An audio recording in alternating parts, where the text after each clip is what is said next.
Welcome to the RKD Group Thinkers Podcast, the podcast for nonprofit marketers. This is a show about the people who influence the nonprofit marketing and fundraising sector.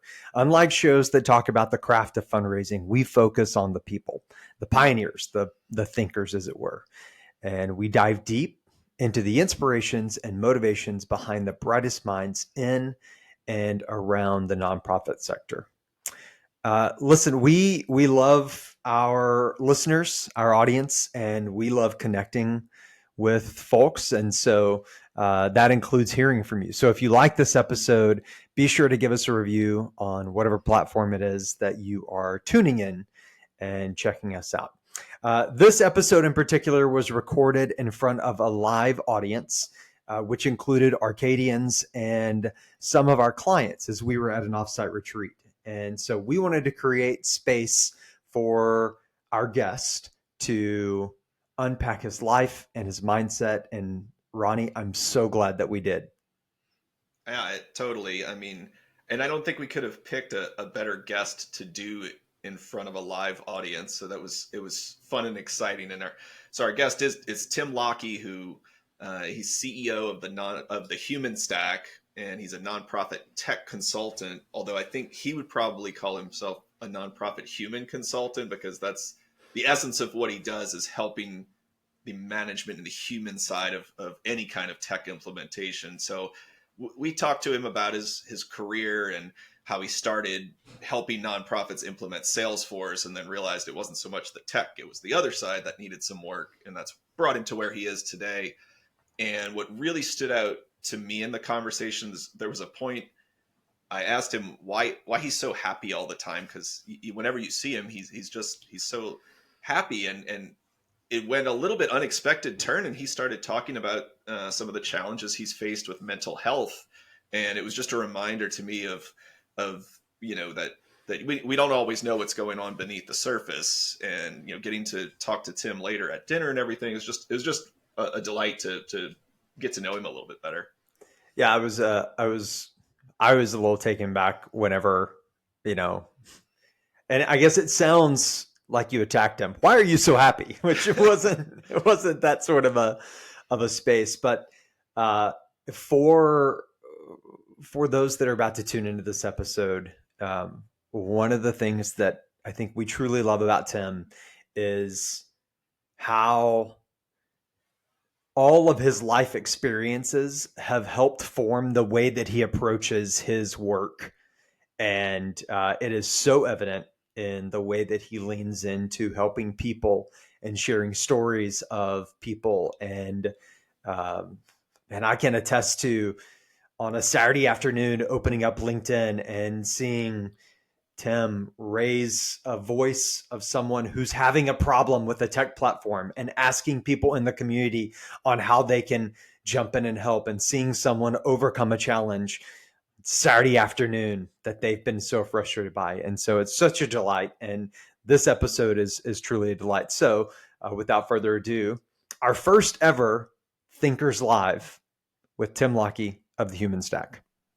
We're recording this in front of a live audience because you've joined us on site for an event with some of our clients.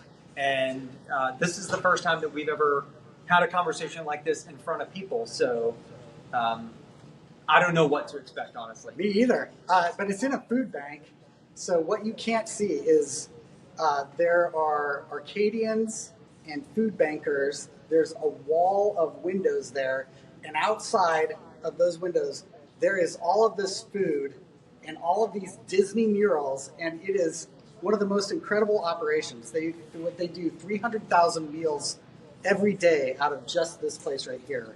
And I'm really curious, across all of the food banks here, do you have any idea how many meals per day we're talking about? I mean, it's in the millions, right?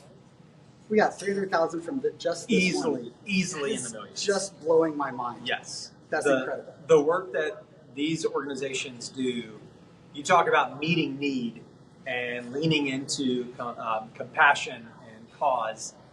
It is hard to parallel. So we're going to spend a few minutes on your life and your path. The Thinkers podcast is about the people in fundraising, not about the craft of fundraising. And one of my favorite people stories about you, Tim, came from last October. So I'm going to riff a little bit on my version of the story, and then I'm going to ask you to riff on your version.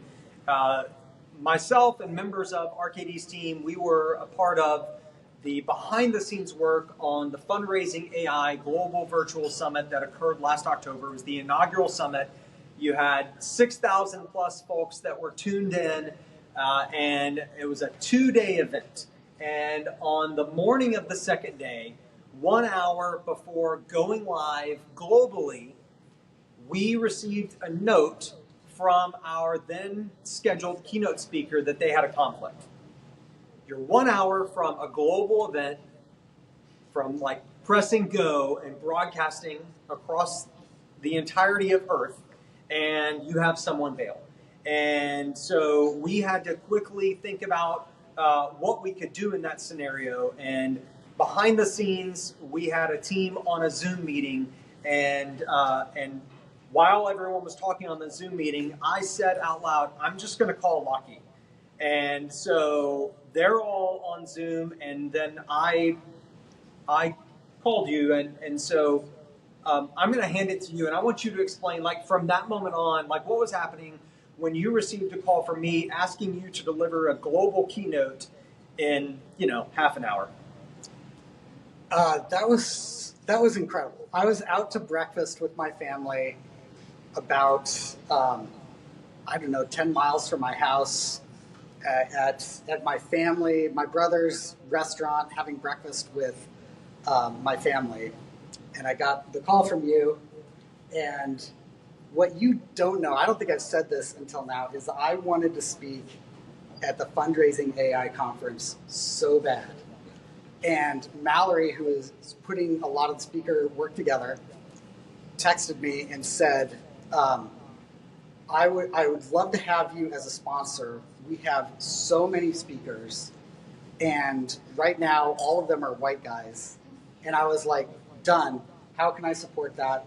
I really want to see other voices speak, and just was very glad to do other work. So I did a bunch of live work, like LinkedIn Live stuff. I just tagged myself the designated liver.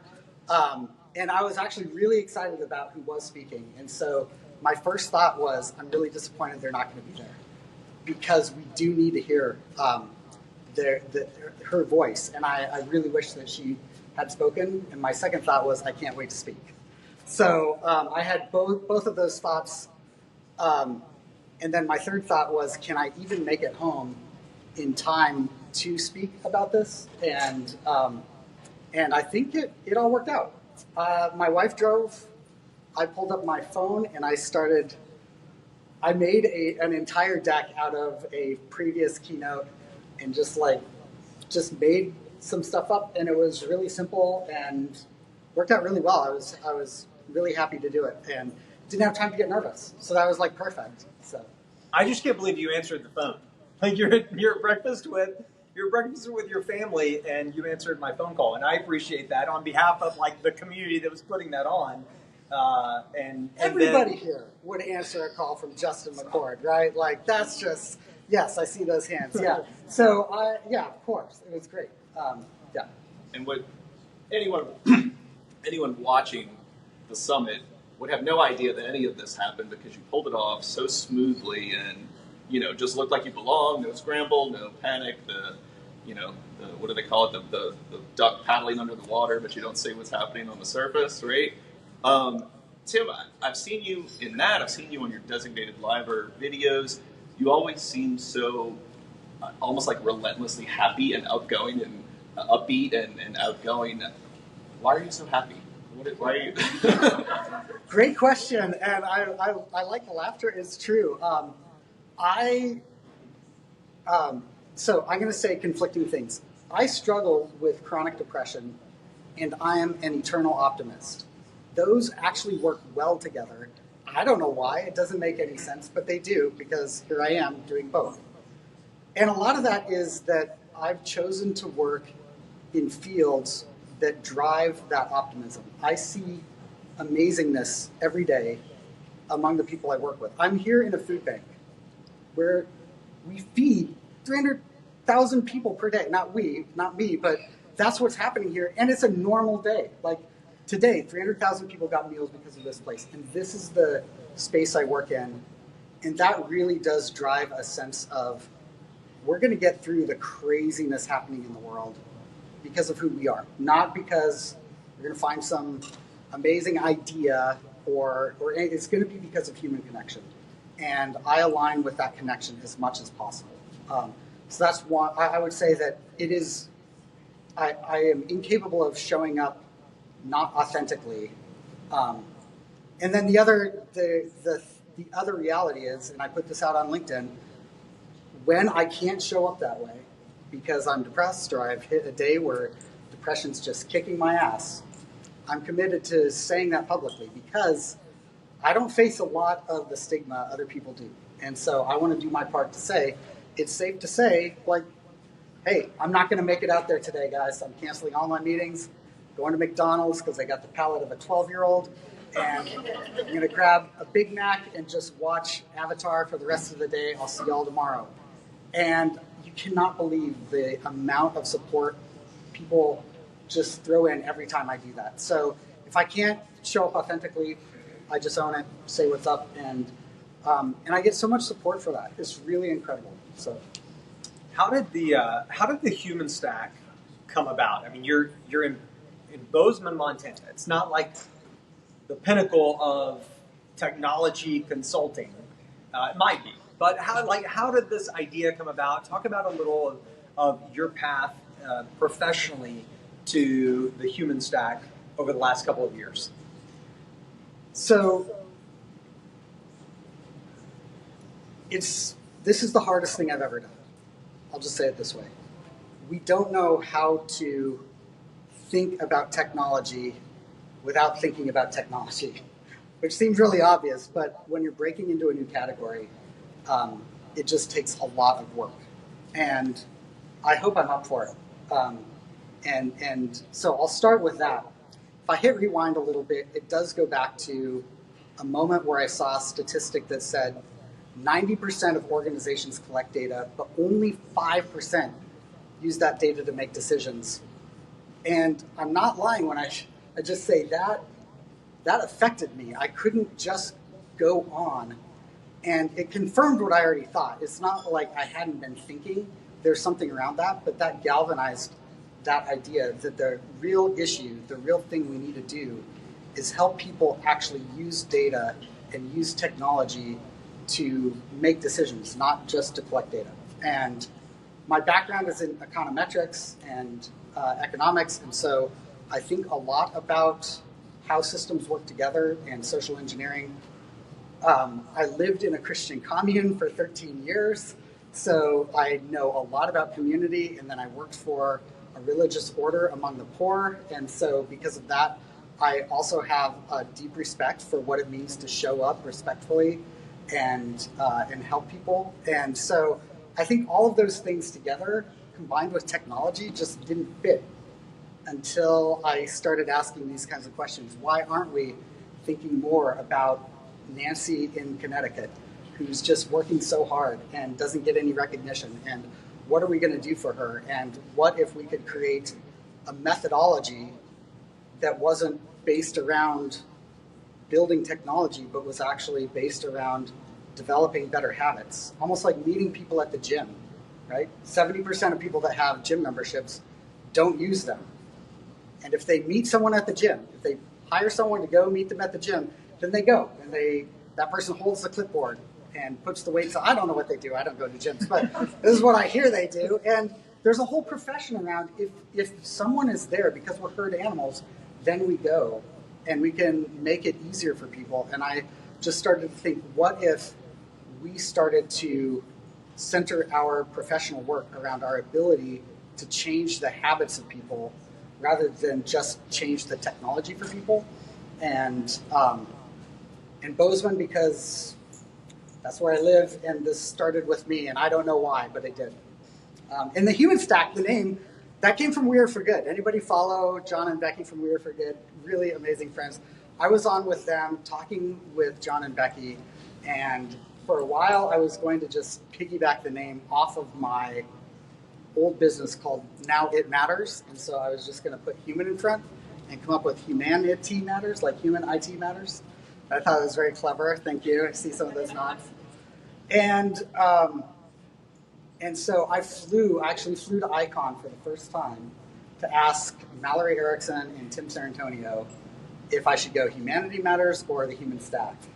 And when I was there, I realized the fundraising side of nonprofit work is so much more interesting than the tech side. So I stopped going to tech conferences and started going to fundraising conferences. Expand on that. What is it about the fundraising side of this space that has been magnetic for you? I mean, technologists were big on Star Trek and our mom's basements, right? Like, I don't know, like we're it's cliche how geeky we are. And so I love that. I'm great with that. The level of speakership at fundraising and marketing conferences is like 5x. And I was around that for one conference and was like, if I'm going to carry this kind of a vision forward, I will need to up my game. And these are the people who I will need to ski with, so to speak. And so a lot of the reason I came to the fundraising side of things is because the messaging is so good on this side. And I don't know, if you want to learn how to ski well, right? You find skiers that are better than you and you pal up with them and you make sure that they take you skiing with them. So I just started doing that with fundraising conferences. Tim, I was looking back at your LinkedIn page and your history and stuff like that, and just trying to get a feel for your background. And one thing I noticed was going way back to college days that you started out in architecture. How did that come out from architecture to where you are today? I mean, without going through. No, it's a great question. I got into architecture and then realized there was a lot of math, and I got out of architecture. And then I just got out of school for like 4 years, which I totally needed. And I worked with youth for a while. I did some construction for a while, and I just needed to grow up a little bit. And then I met my wife and got smart. And it literally is kind of like that happened. And when I went back to school, my father-in-law, who was a Rhodes Scholar and a really brilliant man, he gave me the best advice ever about school, which was take professors, not courses. And I kept finding myself in econ courses, despite the math, because there's a lot of math there as well. And I just kept finding more and more connection to the way people behave, and the fact that you could graph how people behave just blew my mind. And so that's how I ended up from architecture, and I do like art with accountability. So I constantly find myself in studies where there is a thing you have to always pay attention to, like incentive, or in the nonprofit space, fundraising, in the tech space, belonging. So yeah, that's how. What's so interesting to me, Tim, about your work, about your content, is that it is so people-oriented in what is such a traditionally non-people-oriented space. And so do you think of yourself as more of a consultant or like a coach in the work that you do? I mean, you make references to personal trainers and what it means to have that accountability, which feels far less consultancy and far more coachy. So in your day-to-day, when you're talking to Nancy and she's going through digital driver's ed, like, is it more coaching oriented? It really depends on what I'm doing, which is taking me a long time to figure out exactly what I focus on. But here's the way to find those terms, because I had to ask those questions a lot. A coach is someone who helps you find the answer in yourself, right? A consultant is someone who has the answer and does the work for you. And an advisor is someone who has the answer and you do the work. And I think I'm an advisor. And I think the reason I view it that way is that I have a different perspective. I'm willing to learn from anyone about almost anything, but I don't yield my ideas free, right? And so mostly I don't encounter people having the answer inside of them. They have the drive and they know the tactical ways to live it out, but I'm really bringing a new idea here, and so I think I have to advise on that. And I'm uncomfortable with the word expert in that a lot of times that connotates someone who doesn't have more to learn. But I really do try and be a learn-it-all and find as much as I can from other people. At the same time, yeah, I think I'm an advisor, to answer your question very directly. And part of what I'm doing is creating a way to deliver driver's ed to Nancy at scale. Like, we could be helping thousands of Nancys every year with an online course that teaches 4 basic skills. And right now, philanthropy and most organizations will go out and buy more technology instead of really focusing on skill building. And a lot of that is because the skill building that has been offered is not effective. A lot of that is because it's focused only on Nancy and not the relationship between Nancy, Nancy's supervisor, and the others on Nancy's team. And so that's what I really try and focus on. And you all have heard this today, but even for the listening audience, you can find out more and take that quiz and understand more about the Digital Driver's Ed program at thehumanstack.com. So last thing for you, you have spent a full day surrounded by Arcadians and some of our amazing clients outside of the compassion side of what you were sharing earlier. What are some of the things that are going to linger with you from today as we've talked about some of the future of fundraising and where things are going? Oh man, I have learned so much today. Some of it I'm embarrassed to even say that I didn't know before. I was like Googling stuff and I was like, oh, like I've always called that backfilling data. I didn't know that it was called appending data, for example. So like to just be clear, I'm always learning. The main thing I'm going to take away today is something that Chris said first up, which is that we need to be focusing more on trust than building relationships, which I immediately disagreed with. That does not sound right. That can't be right. That's like everything I'm not about. And the more I thought about it, the more it made sense. Partly because the data says that, but partly because we get confused about family system versus performance cultures. And I think that in the nonprofit space, especially where compassion and empathy are so prevalent, we often forget we're out to save the world and we don't have time to not actually get the job done. And we need to actually get that job done. And that's a performance culture. And yeah, people actually in performance cultures will rise to the level of trust, and you can focus on relationship, but you may not get as much done. And so that blew my mind. I think that's incredible. The Quit Bad fundraising from last year, you know, you and I riffed on that online a little bit last year. The follow-up to that, and especially connecting the dots and paying attention to the data is really valuable, really important.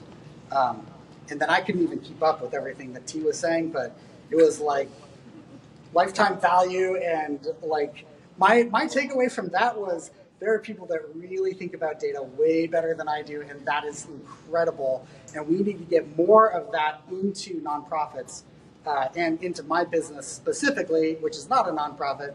It's more of a no profit. And so I really love what I'm seeing there around how useful data can be. Tim, we're going to wrap up and just want to say that I think all Arcadians share this common belief and purpose that we can't do it alone. And it's one of the reasons why we love partnering with organizations like those that are with us today and our broader client base, and why we appreciate folks like you, folks like Roger and Cameron that have hung out with us today, because it's the recognition of the greater power that we can all bring together to solving these problems. And so thank you for spending some time unpacking your journey and the way that you think about things, and for hanging out with us today, man. Yeah, thanks so much for the invite. It has been amazing. I really love what Arcadians are up to. It's been fun to be part of the culture for a day, and I felt the weight of being the first guest in. I was like, I really want to leave a good experience because I do think that bringing others in is an important thing, but this is also a protected space, and so I'm really honored to be here and be part of that. Tim Lockie, ladies and gentlemen.